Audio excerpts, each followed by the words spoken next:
نہیں چاہیے ایسی، اس کو بھی توڑوا دیا، فرمایا کہ بیٹھ جائے۔ اور تیسرا کہ میں گفتگو نہیں کروں گا، خاموش رہوں گا، فرمایا کہ یہ بھی نہیں، یہ بات کرے، یعنی ایسی منت جس میں بات نہیں کرتا ہوں ایسی بھی نہیں ماننا ہے، یہ بھی منت توڑا دی۔ اور ایک منت تھی اس کی، وہ تھی روزہ رکھوں گا، کھانا پینا نہیں کروں گا، فرمایا کہ اس کو کہو کہ روزہ مکمل کرے۔ تو معلوم ہوا روزے کی جو منت مانتے ہیں یہ پوری کرنا پڑے گا۔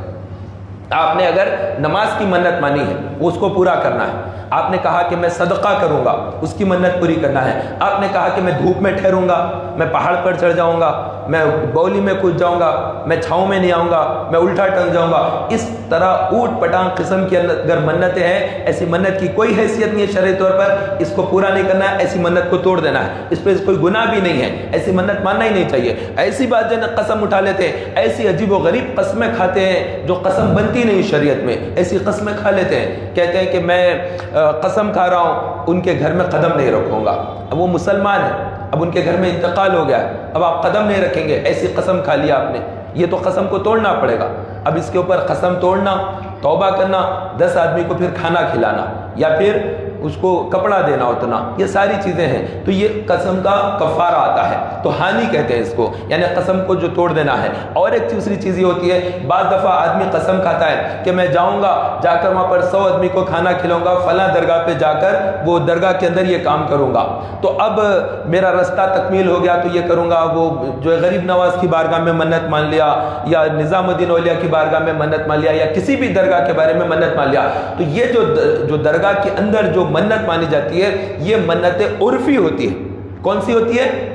عرفی منت ہے، یہ شرعی منت نہیں ہے۔ تو منت 2 قسم کی ہوتی ہے، ایک شرعی منت ہوتی ہے، ایک عرفی منت ہوتی ہے۔ شرعی منت کو پورا کرنا واجب ہو جاتا ہے۔ ایسی میں نے منت مان لی کہ اگر میرا مدینے کا ویزا لگ گیا، اگر میں عمرہ کرنے میں کامیاب ہو گیا، مجھے مدینے کا ٹکٹ مل گیا، ویزا مل گیا اور میں مدینے جانے میں کامیاب ہو گیا، تو پھر میں 2 رکعت نماز پڑھوں گا، یہ منت میں نے مان لی۔ اب میرا ویزا لگ گیا مدینے کا، میں پہنچ گیا مدینہ، تو مجھے 2 رکعت نماز پڑھنا جو منت تھی اس کو پورا کرنا واجب ہو گیا۔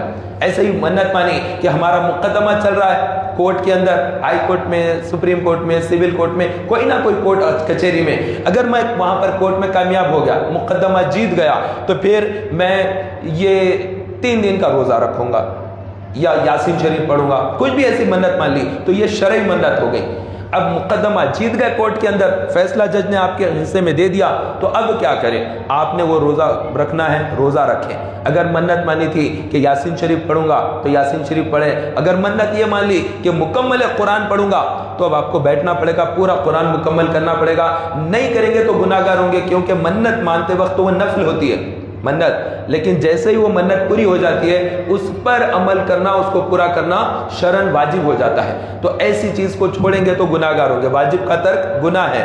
تو کبھی بھی کوئی منت مانتے ہیں تو پہلے غور کر لیں کہ میں جو منت مان رہا ہوں اس کو کر سکتا ہوں یا نہیں کر سکتا ہوں۔ اپنی اوقات، اپنی بساط دیکھ لیں، اتنا نہیں کر سکتے وہ چیز نہ کریں۔ میں 10 قرآن ختم کروں گا، اب آپ پڑھ ہی نہیں سکتے اتنا، آپ کے پاس اتنی طاقت نہیں ہے، تو ایسی منت مت مان لے کہ میں 10 قرآن ختم کروں گا۔ آپ اتنی منت مان لے کہ سورہ رحمان پڑھوں گا، سورہ یاسین پڑھوں گا، سورہ ملک پڑھوں گا، ایسا جو آپ کے لیے آسان ہے، جو آپ کر سکتے ہیں اتنی ہی منت مانے۔ ڈھیر ساری چیزیں، میں 40 دن کے روزے رکھوں گا، اب آپ رکھ نہیں سکتے۔ 30 دن کے جو روزے رمضان کے رہتے ہیں وہ ماحول ہوتا ہے، گھر میں سب اٹھتے ہیں، محلے کے لوگ بھی اٹھ جاتے ہیں، پھر مسجدیں بھر جاتی ہے، سب آتے ہیں، ان دنوں میں روزہ رکھنا آسان رہتا ہے۔ بعد کے دنوں میں 30 دن روزہ رکھنا بڑا مشکل ہو جاتا ہے۔ اگر کسی کا ماہ رمضان کا روزہ ٹوٹ گیا، کسی وجہ سے غلطی سے وضو خانے کے اوپر پانی پی لیا، ناک چم میں پانی چڑھا تھا، حلق سے اتر گیا، ایسی کوئی کام کر رہا تھا، یا غسل کر رہا تھا، حلق سے ناک سے پانی پیٹ میں داخل ہو گیا، تو اب کیا کرے؟ روزہ ٹوٹ گیا۔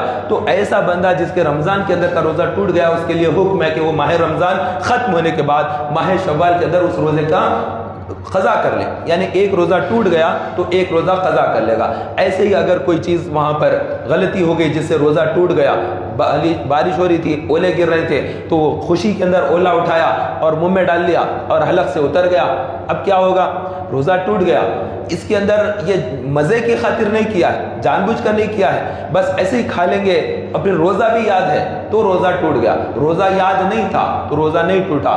تو بعض گناہ ایسے ہوتے ہیں جس کی وجہ سے روزہ ٹوٹ جاتا ہے، تو 60 روزے کفارے کے بھی رکھنے پڑتے ہیں۔ جیسے خواہش کی بنیاد پر بہترین کھیر دکھ رہی تھی، بہترین ملائی دکھ رہی تھی، ایسے کچھ کھانے کی چیزیں دکھی، روزہ یاد ہے، اس کے باوجود بھی لالچ میں آ گیا کہ بہت اچھا ہے، کھا لوں گا پی لوں گا، یا اس طرح سے شہوت سوار ہو گئی، ہم بستری کیا بیوی کے ساتھ، ایسی صورت میں اب روزہ جو ٹوٹا تو نہ صرف روزہ ٹوٹا بلکہ روزہ ٹوٹنے کے ساتھ اس پر کفارہ لازم آ گیا، اور کفارہ یہ ہے کہ 1 روزہ قضا، 60 روزے کفارے کے، اور 60 روزے کفارے کے وہ متواتر کا حکم ہے، یعنی کنٹینیوس رکھو، ایسا نہیں کہ 30 روزے رکھ دیے پھر بعد میں 1-2 دن کا گیپ دے کے پھر رکھے، نہ، آپ گیپ دیتے ہی وہ پہلے کے روزے کینسل ہو گئے پورے، اب نئے سرے سے پھر 60 روزے رکھنا پڑتا۔ تو یہ بہت ٹف ہے، یہ اس کے لیے جس نے جان بوجھ کر خواہش نفس کے لیے روزے کو توڑ دیا ہو۔ تو جو روزہ اس طرح سے ٹوٹ گیا ہے دوسرے زاویے سے، تو اس کے لیے ایک ہی روزہ رکھنا ہوتا ہے، اور جو جان بوجھ کر لذت کے لیے اگر روزہ توڑا تو وہ ہے۔ اب شوال کا مہینہ ہے، بعضوں نے کیا کیا، عید کے دوسرے دن سے روزہ رکھنا شروع کر دیا، شوال کے روزے 6 روزے رکھنا ہے، رکھ لیے روزے، بہت اچھی بات ہے، لیکن بعضوں کا حال یہ ہوتا ہے وہ 6 روزے بیچ میں گیپ دے کر رکھتے ہیں، ایک روزہ رکھ لیا، 2-3 دن کا گیپ دیا، پھر رکھ لیا، پھر 4 دن کا گیپ دیا، پھر رکھ لیا، تو ایسا بھی روزہ ہو جاتا ہے۔ نفل روزے ہے پورے شوال کے مہینے میں کبھی بھی رکھ سکتے، ایک ساتھ بھی رکھا جا سکتا ہے، اور کچھ گیپ دے کر بھی رکھ رہے ہیں تب بھی 6 روزے رکھے جا سکتے ہیں۔ دراصل مہینہ جو ہوتا ہے وہ 30 دن کا مانا جاتا ہے، اور اس طرح سے سال بھر کے 360 دن ہوتے ہیں، سال بھر کے 360 دن ہوتے ہیں، اور اللہ کے نزدیک ایک نیکی 10 نیکی کے برابر ہے۔ تو کوئی بندہ 1 مہینے کا روزہ رکھ لیا، یعنی 30 دن کے روزے ہو گئے، تو اس کے 300 روزے ہو گئے، اب بچے کتنے، 60، تو شوال کے 6 روزے اللہ نے رکھ دیے کہ یہ نفل ہے، اگر تم رکھ لو تو اب تمہاری گنتی پورا سال بھر تک روزے رکھنے میں شمار ہو جائے گا، اس لیے یہ 6 روزے رکھے گئے ہیں۔ لیکن کسی کے فرض روزے چھوٹے ہوئے ہیں، اب وہ نفل کی طرف نہ جائے، نفل کی نیت نہ کرے، روزہ رکھے، شوال میں روزہ رکھیے، ضرور رکھیے، لیکن فرض جو چھوٹا ہوا اس کی نیت کیجئے کہ میں فرض کی قضا رکھتا ہوں۔ فرض اگر باقی ہے ذمے میں تو نفل قبول نہیں ہوتا ہے۔ اللہ کے نبی علیہ السلام نے ارشاد فرمایا جس کے ذمے فرض باقی ہے اللہ اس کا نفل قبول نہیں کرتا، چاہے وہ نماز ہو چاہے وہ رمضان کے روزے ہو۔ تو ہمیں ان چیزوں کو معلوم کر کے اس پر عمل کرنا چاہیے۔ تو کتنے لوگوں کو کوئی چیز معلوم نہیں ہوتی ہے، وہ جیسے جیسے سمجھ میں آ کر لیتے ہیں، کیا کرنا ہے کیسے کرنا ہے کوئی چیز کا اندازہ نہیں۔ بعض دفعہ وضو کرتے ہیں، وضو کرنے کے وقت میں غلطی یہ ہوتی ہے کہ سیدھے ہاتھ سے ناک میں پانی چڑھانے کے بجائے بائیں ہاتھ سے چڑھاتے ہیں۔ پانی جو ناک میں چڑھانا ہے وہ اکرام والا کام ہے، اس کو سیدھے ہاتھ سے چڑھانا چاہیے۔ اب ناک صاف کرنا رہتا، پورے لوگ ٹھہرے ہوئے وضو خانے پر سیدھے ہاتھ سے سڑ نکالتے رہتا ہے، کتنی عیب کی بات ہو گئی۔ لوگ کتنا اس کو جاہل سمجھتے ہیں، اس کو پتہ ہی نہیں چلتا ہے کہ اس کو دیکھ کر لوگ کیا سمجھ رہے ہوں گے۔ کیوں؟ کیونکہ وہ سیدھے ہاتھ سے وہ کام کر رہا ہے۔ سیدھے ہاتھ سے یہ کام نہیں کیے جاتے، کچھ کام بائیں ہاتھ سے ہی کیے جاتے ہیں، اس کو سیدھے ہاتھ سے نہیں کرنا ہے۔ ایسے ہی بعض لوگ وضو خانے پر ٹھہرے ہوتے ہیں، نل کھول دیے، اب سیدھے ہاتھ سے پیر رگڑ رہا ہے اور اس کو آنے جانے والے خاموشی سے دیکھ رہے ہیں، کوئی اس کو نرمی سے بولتا نہیں ہے کہ بائیں ہاتھ سے کرو، خاموشی سے دیکھ لیتے ہیں چلے جاتے ہیں۔ ایسا نہیں کرنا چاہیے۔ اگر کوئی اس طرح غلط طریقے سے کام کر رہا ہے، یعنی سیدھے ہاتھ سے وضو میں پیر رگڑ رہا ہے، پیر دھو رہا ہے، تو اس کو نرمی سے اس کو سنا دیں، اسی کو سنائیں۔ ایسا نہیں کھڑے رہ کر آپ وضو خانے کے پاس چیخ کے بول رہے ہیں، 10 آدمی وہ آدمی کو دیکھ رہے ہیں غلطی کرنے والے کو، اور وہ شرم سے پانی ہو رہا ہے۔ ایسا نہیں کرنا چاہیے، اس طرح سے کسی کو ذلیل نہیں کرنا چاہیے، اور یہ اچھی چیز نہیں ہے۔ نبی پاک صلی اللہ علیہ وسلم نے ارشاد فرمایا جس نے اپنے بھائی کو تنہائی میں سمجھایا اس نے اس کی عزت رکھی ہے، اس نے اس کو عزت دی ہے۔ جس نے سب کے سامنے سمجھایا اس نے اس کو رسوا کیا۔ تو 4 لوگوں کے درمیان ہے بھائی غلطی ہے بلکہ سمجھا رہا ہوں میں، سب کے سامنے سمجھائیں گے اور دیدہ دلیری سے بلند آواز سے کہیں گے ارے غلطی ہے بلکہ سمجھانا بلکہ سمجھا رہا ہوں۔ ایسا نہیں کرنا، فلاں مطلب ڈانٹ ڈپٹ کرتے ہوئے ساری چیزیں بولتے، اس کا دل کھٹا ہو جاتا ہے، اس کا دل عمل کرنا ہی نہیں کہتا ہے کہ دیکھو پورے لوگوں کے سامنے بولے، بھائی میرے کو اکیلے میں بولنا تھا۔ اس کے دل کی خواہش ہوتی ہے، ہر ایک کا عزت نفس ہے، اس کا لحاظ رکھنا چاہیے۔ کوئی آدمی غلط کر رہا ہے اس کو سمجھانا ہمارا کام ہے۔ کوئی سونے کی انگوٹھی پہن لیا، گلے میں لاکٹ ڈال دی، آپ پوروں کے سامنے چلا رہے ہیں، ارے سونا حرام ہے، تم سونے کی انگوٹھی پہن لیے، ارے یہ جاہلوں کی طرح تم کڑے پہن لیے، تم کیا سمجھتے اپنے آپ کو شاہ رخ خان بن گئے، ہاتھ میں کڑا ڈال لے کے پھر رہے، ارے یہ جاہلوں کا طریقہ ہے، اسلام میں نہیں ہے، یہ فلاں فلاں، چلاتے پوروں کے سامنے، تو اس کا دل ایک دم خراب ہو جاتا، کیسا بول رہے ہیں. تو غلطی کر رہا ہے تو سمجھانا چاہیے، بتانا چاہیے، لیکن ڈانٹ ڈپٹ والا انداز نہ رہنا چاہیے، نرمی ہونا چاہیے. سب سے اچھا طریقہ انبیاء کا طریقہ، رسولوں کا طریقہ. اگر کسی کو کوئی بات سمجھاتے بڑی نرمی سے سمجھاتے، ان سے بڑے کوئی ہو نہیں سکتا. کوئی ہو سکتا ہے نبیوں سے بڑھ کر، رسولوں سے بڑھ کر؟ نہیں ہو سکتا ہے. اور سب سے بدترین کون ہے؟ جو اللہ تعالیٰ کے نزدیک کافر ہے اور بہت طاقتور ہے، جیسے فرعون تھا، حامان تھا، شداد تھا. یہ جو لوگ تھے یہ بہت طاقتور تھے اور شدید بڑے کافر تھے.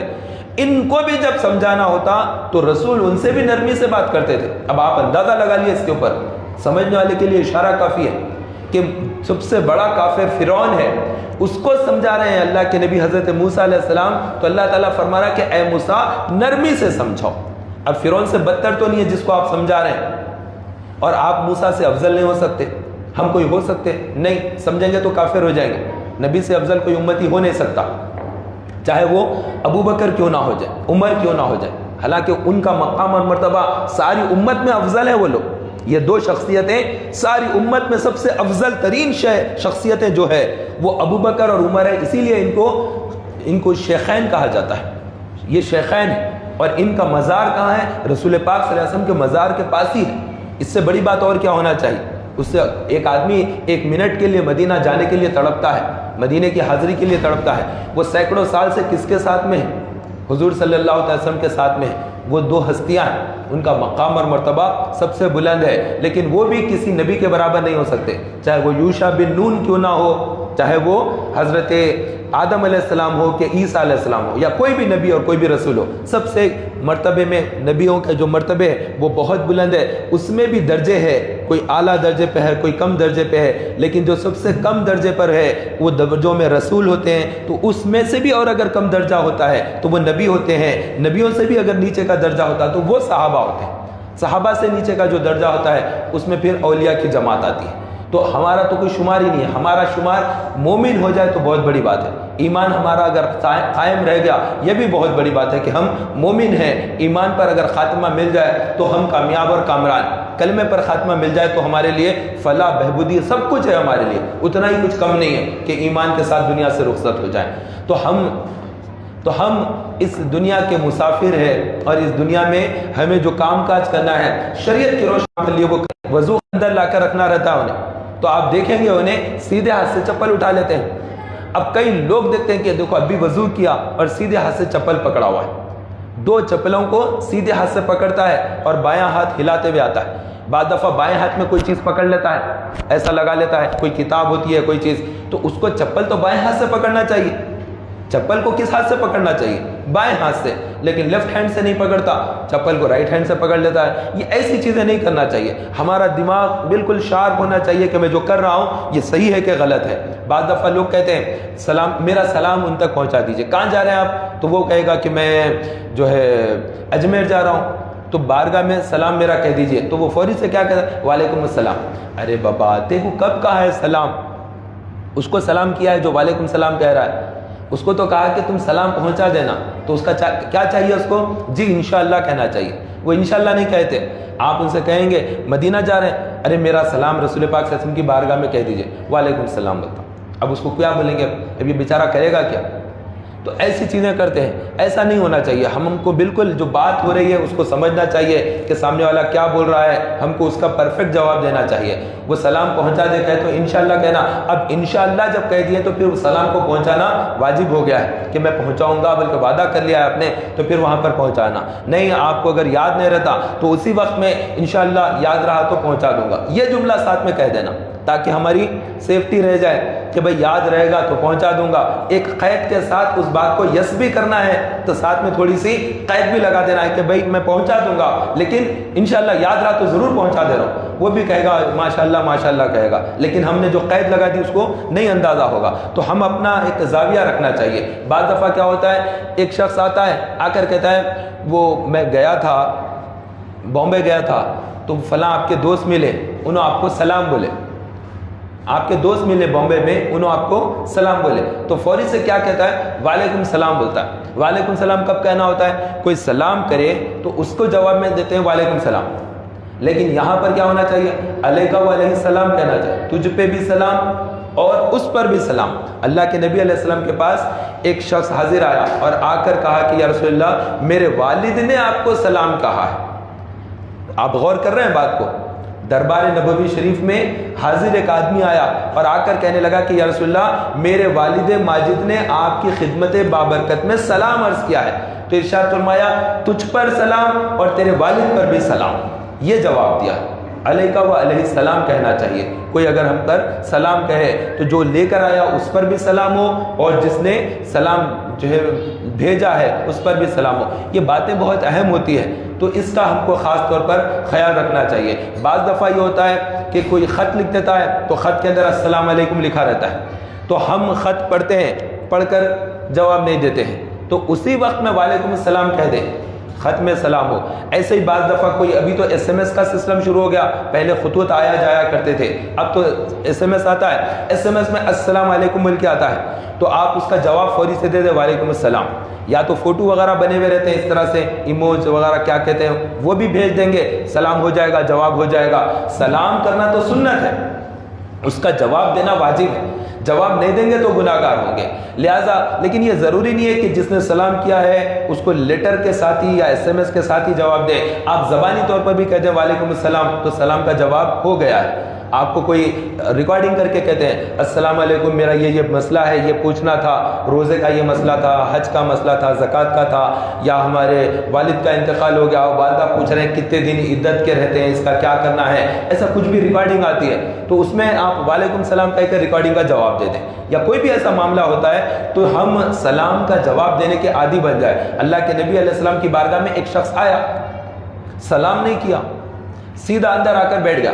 اللہ کے نبی علیہ السلام نے فرمایا واپس جاؤ، سلام کرو، اجازت لو، پھر اندر آؤ، بھیج دیا اس کو۔ تعلیم ہے یہ امت کے لیے کہ جب کوئی تمہارے پاس بغیر اجازت کے داخل ہو جائے تو وہ غلط کر رہا ہے۔ ایسا نہیں ہے آپ کے گھر میں کوئی بھی آگے آ کے اندر گھس کے بیٹھ گیا، ارے بھائی ایسے کیسے آ جا سکتے آپ؟ دروازہ کھٹکھٹائیے، سلام کیجئے، اجازت لیجئے، مرحلے ہیں 2-3 مرحلے ہیں، یہ مرحلے طے کر کے گھر میں آنا چاہیے۔ ایسے ہی آپ سگے بھائی بھی ہے تو گھس نہیں سکتے نا گھر میں، سگا بھائی ہے، بہن کے گھر میں بغیر اجازت کے داخل نہیں ہو سکتا ہے، ایسا نہیں جا سکتے۔ آپ دروازے پر دستک دیں اور اس کے بعد پھر سلام کریں، پھر وہ جواب دیں۔ اب دروازے پر دستک دیے، کون ہے؟ میں ہوں، یہ کوئی بات ہے؟ اللہ کے نبی علیہ السلام کی بارگاہ میں جب کسی نے دستک دی، آپ نے پوچھا کون؟ تو اس نے کہا میں ہوں یا رسول اللہ۔ آپ نے پوچھا یہ میں کیا ہوتا ہے؟ نام کہنا چاہیے، اس طرح سے ارشاد فرمایا۔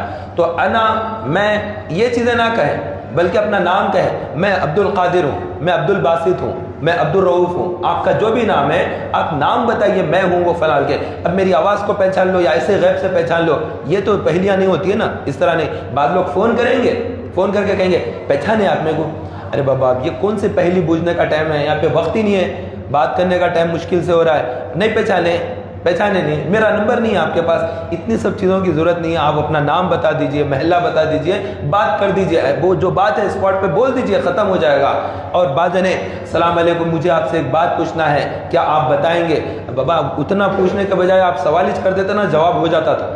جی فرمائیے، ہاں بولیے، اب یہ ساری چیزیں جانا، اب 2-3 مرحلے طے کرنا، آپ سیدھا شارٹ میں اگر بات کریں گے نا، جلدی مرحلے طے ہو جاتے ہیں، اس طرح سے نہیں ہونا چاہیے۔ تو اس طرح بہت سارے جو معاملات ہوتے ہیں ہمارے، اس میں ہم کو شریعت کا لحاظ رکھتے ہوئے، نبی پاک صلی اللہ علیہ وسلم کے دور میں کیا ہوا ہے، کیسے کیسے ارشادات ہے، ان چیزوں کو سیکھنا، اس پر عمل کرنا، اپنے بچوں کو بھی اس کی تعلیم دینا چاہیے، اپنے یہاں پر تربیت دینا چاہیے۔ ماں باپ کی ذمہ داری میں بچوں کو سمجھاتے نہیں، سکھاتے نہیں، بچے غلط کر دیے، غصے میں آ جاتے کہ تم نے ایسا کیوں کیا، ایسا کیوں کیا۔ ارے آپ نے سکھایا کب تھا؟ آپ نے تعلیم کب دی؟ آپ نے تربیت کب دی؟ غلط کیا ہے تو اس کو سمجھائیے، پھر غلط کیا ہے پھر سمجھائیے، وہ جتنے بار بھی غلط کیا ہے اس کو سمجھائیے اور معاف کرنے کا ذہن بنائیے۔ اور خادموں کے ساتھ جو آپ کے پاس جاب کرتے ہیں، نوکری کرتے ہیں، ان سے اگر غلطی ہو جائے تو کیا کریں؟ معاف کریں۔ اللہ کے نبی علیہ السلام نے جب سے پوچھا گیا کہ اگر کوئی ہمارے پاس خادم ہے وہ غلطی کر دے تو ہم کیا کریں؟ فرمایا معاف کر دیں۔ تو پوچھا دن میں کتنی غلطیوں کو معاف کرنا چاہیے. سمجھ رہے ہیں آپ بات؟ اب بعض دفعہ چائے کی پیالی توڑ دیتے, بعض وقت کچھ لگانا تھا وہ کاغذ کا وہ گرا دیتے, یہ بچھانا تھا الٹا بچھا دیتے, وہ کرنا تھا پورا ٹیڑھا بنگا کر کے رکھ دیتے. ارے اتنا سمجھایا, اتنا بتایا, اس کے باوجود بھی ایسا غلط کر رہے ہیں. تو ایسا نہیں, اس کو سمجھانا سکھانا چاہیے. اب نوکر نے, کام کرنے والے نے, ملازم نے غلط کر دیا تو کتنی مرتبہ اس کو سمجھانا چاہیے, سکھانا چاہیے. تو حدیث پاک میں اللہ کے نبی علیہ السلام نے فرمایا اس کے گناہ, اس کی غلطی کتنے بار معاف کرنا؟ فرمایا 70 مرتبہ ایک دن میں غلطیوں کو معاف کرو.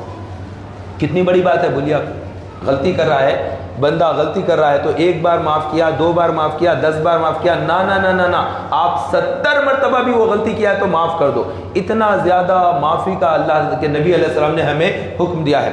تو معاف کر دینا, لوگوں کو بخش دینا, یہ اپنی عادت بنائیے. خدا کی قسم ہم بہت کم وقت کے لیے دنیا میں